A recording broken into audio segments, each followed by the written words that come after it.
The day before, the day of, and the day after a wedding? Who cares? I did.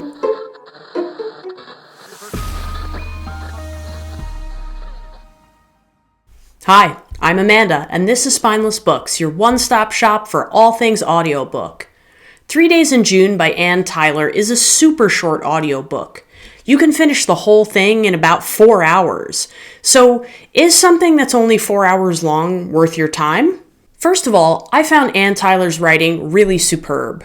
The way that she uses voice and presents a character through dialogue is really impressive. We hear most of this story through Gail's perspective, our main character, but I just felt like I connected so strongly with her inner monologue. Not that I've been in Gail's shoes, but I just really felt like I could understand who she was as a person because of what I was hearing about how she thinks. It didn't hurt that narrator J. Smith Cameron was really spot on. She was extremely convincing as a woman in her mid-60s who's really intelligent and has a lot to offer, but is often overlooked. And I think she just sold that voice so well. I really felt like I was just listening to someone that I met on the street, not someone who was a crafted character, because there was a ton of authenticity to both the writing and the narration. Gail, our main character, is having a rough couple of days. First of all, there's all of the emotion of her only child getting married. There's a lot there that she's kind of working through and trying to unpack, but, it's an emotional time for most people. On top of that, Gail has recently lost her job, or quit. It's not really clear and kind of depends on who you ask. But regardless, Gail's future employment situation is up in the air at the moment. Then, on top of all that, she's been excluded from a spa day for the wedding party. The mother of the groom has organized something, and her daughter is off getting pampered, and Gail's basically just hanging out at home or would have been at work had she kept her job. So that must really feel crummy to be excluded by your future daughter's mother-in-law. On top of that, Gail's ex-husband Max shows up to stay at her house for a few days. So there's just layers of complexity in this otherwise very simple situation. And to add fuel to the fire, Max shows up without having announced in advance that he will be bringing a cat that he's fostering. So all of a sudden, not only is Gail opening her home to her ex-husband, but she also has to deal with a pet that she didn't expect him to bring.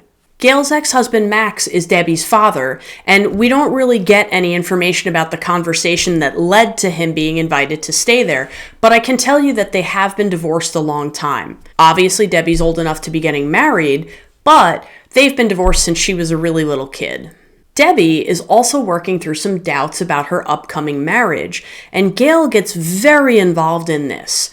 And it's no wonder, because this conversation is drudging up a ton of information about why Gail and Max split to begin with. And it's interesting because I don't know that Gail has ever spoken about that before. Definitely not to Debbie. There's a lot in this book about marriage and what makes relationships work. There's a lot about making choices that work for you, even if those around you don't necessarily understand. And there's a lot about how relationships impact identity. How you are in a relationship may be different than how you are out of a relationship. And sometimes how you are in or out of a relationship can change how you feel about yourself. It can change how you see yourself. Gail is doing a lot of soul searching over these 3 days in June, and she's learning a lot about herself and her identity. Your role in a family can transform over time, and it can be loud or quiet, or noticed or unnoticed, or big or small. And for Gail, she's realizing how that role might be changing for her throughout the course of this story. It's amazing what a little self-reflection will do, and it feels a little bit like Gail may have been avoiding that until these 3 days in June. So it's a story about a wedding in a lot of ways, but it's really very little about the wedding. The wedding is sort of just the setting. I picked this book up for a book club, and while we haven't discussed it yet, I know there's going to be a lot to talk about. I already know one member of my book club hated it, but honestly, she kind of hates all the mushy stuff. But for me, this book was sort of like a Whopper Jr. You're hungry, you want a little snack, maybe you're going to have a meal later that day, you don't want to fill up.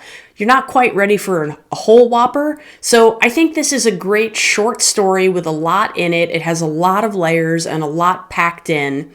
And there's a lot to discuss. For me, this was a solid 4-star, charming, sweet, witty palate cleanser. If you're looking for something in between books or you just want to take on something light that isn't a big commitment, this has a lot to offer without being a lot to take on. But remember, you might love what I hate and hate what I love, so make your own opinion, but thanks for listening to mine. Today, I also want to give a special shout out to all those of you who have subscribed already. I hit a milestone this week of 500 subscribers, and it's something I honestly thought might not ever happen. So I really want to thank those of you who have supported my channel thus far, and for those of you who are not subscribed and are watching this content to this point, please consider supporting the channel and joining my subscribers. Thank you so much, and I hope everyone has a great day. See you next time.